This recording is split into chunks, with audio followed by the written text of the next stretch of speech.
સુરતના ડિંડોલીના એકલેરા રોડ પર આગની ઘટના સર્જાઈ છે। જૂના કપડાના ગોડાઉનમાં આગ લાગી હતી। જોતજોતામાં આગે વિકરાળ સ્વરૂપ ધારણ કર્યું। અડધી રાત્રે લાગેલી આગ સવાર સુધી બેકાબુ દેખાઈ હતી।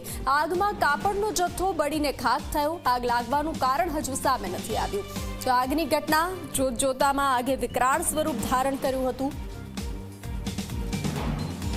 જૂના કાપડના ગોડાઉનમાં આગ લાગી હતી।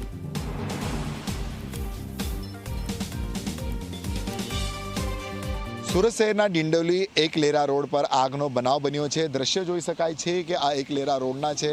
આગ લાગવાની સાથે જ ફાયરની ટીમ જે છે અહીં આવી પહોંચી હતી અને તાત્કાલિક આગ પર પાણીનો મારો ચલાવીને કાબુ મેળવવા પ્રયાસ કરવામાં આવ્યો હતો।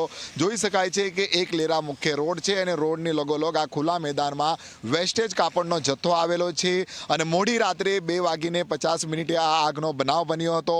ડિંડોલી અને બેસ્તારની ટીમો જે છે અહીં આવી પહોંચી હતી અને સતત આગ પર પાણીનો મારો ચલાવી જે છે કાબુ મેળવવા જે છે પ્રયાસ કરવામાં આવ્યો હતો। હાલ પણ જોઈ શકાય છે અનેક ભાગમાં આગ યથાવત જોવા મળી રહી છે અને ફાયર દ્વારા જે છે સતત પાણીનો મારો જે છે ચલાવવામાં આવી રહ્યો છે। ત્યારે આ ખુલ્લા મેદાનમાં જોઈ શકાય છે કે આ વેસ્ટેજ જે કાપડનો જથ્થો કહી શકાય છે અને મોટા પ્રમાણમાં સંગ્રહ કરવામાં આવ્યો હતો। આ જે રીતના આગ લાગી હતી અને કેમિકલવાળા જે આ કાપડ કહી શકાય છે એટલે આગ ભયંકર રીતે જે છે આખા પરિસરમાં પસરી ગઈ હતી અને આગ લાગવાની સાથે જ જે છે ફાયરની અલગ અલગ ટીમો જે છે તાત્કાલિક સ્થળે આવી પહોંચી હતી। હાલ તમે જોઈ શકાય છે કે આખું જે ખુલ્લો પ્લોટ છે અને ખુલ્લા પ્લોટની અંદર તમને આ રીતના કાપડનો જથ્થો જોવા મળશે, પરંતુ આગની ચપેટમાં મોટા પ્રમાણમાં જથ્થો બળીને ખાખ થઈ ગયો છે।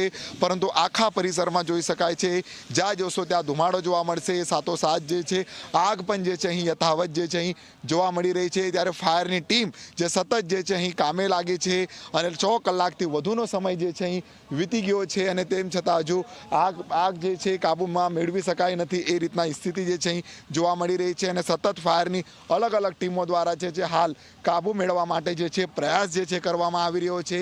ત્યારે કહી શકાય છે કે આ કયા કારણોસર લાગી એ હજુ જાણી શકાયું નથી, પરંતુ આગની ચપેટમાં લાખો રૂપિયાનો માલ સામાન બળીને ખાખ થઈ ગયો છે। ત્યારે બીજી બાજુ કોઈ જાનહાનિના સમાચાર નહીં। પ્રશાંત ડિવરે, જી મીડિયા, સુરત।